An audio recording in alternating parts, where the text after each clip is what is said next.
আসসালামু আলাইকুম, কেমন আছেন? আলহামদুলিল্লাহ, আমি ভালো আছি। আজ আমি বানিয়ে দেখাবো ড্রাগন ফ্রুট এয়ার পুডিং। প্রথমে আমি ড্রাগন ফলের মাঝখানে দুভাগ করে কেটে নেব। মাশাআল্লাহ। এরপর একটি চামচের সাহায্যে ফলগুলোকে আমি খোসা থেকে আলাদা করে নেব, ঠিক এরকম। এই খোসা দুটোকে আমি সার্ভিং ডিশ হিসেবে ব্যবহার করব। এখন ফলগুলোকে ম্যাশ করে নিব। সুপ্রিয় দর্শক, দূরে ও কাছে যে যেখানে বসে আমার এই ভিডিওটি দেখছেন এবং আমাকে সবসময় সাপোর্ট করছেন, আপনাকে জানাই অনেক অনেক ভালোবাসা ও অভিনন্দন।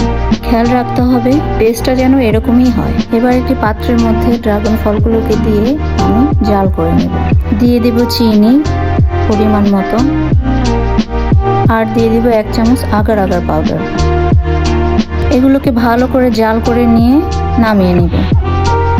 এবার আমি এগুলোকে ড্রাগনে যে খোসা রেখেছিলাম সেটার মধ্যে সার্ভ করে ঠান্ডা করে নিব। এবার আমি আরেকটা পাত্রের মধ্যে দুধ জাল করে নিব।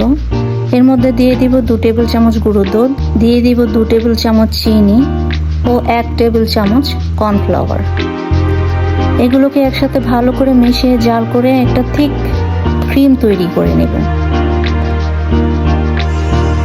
এই যে এখানে আমার ড্রাগনের পুডিংটা সেট হয়ে গিয়েছে। এখন এর উপরে আমি ক্রিম দিয়ে দিব।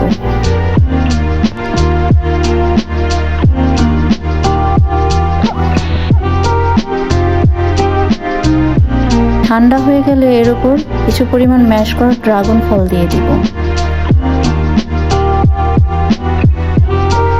আলহামদুলিল্লাহ, রেডি হয়ে গেছে আমার ড্রাগন ফ্রুট লেয়ার পুডিং। কেমন হয়েছে কমেন্ট বক্সে জানাবেন প্লিজ। যারা আমার ভিডিও সবসময় দেখে থাকেন তারা একটি লাইক দিয়ে ভিডিওটা কন্টিনিউ করবেন প্লিজ। আর যারা নতুন দেখছেন তারা আমার চ্যানেলটাকে সাবস্ক্রাইব করে আমার পাশে থাকার অনুরোধ রইল। ভালো থাকবেন। আল্লাহ হাফেজ। আসসালামু আলাইকুম।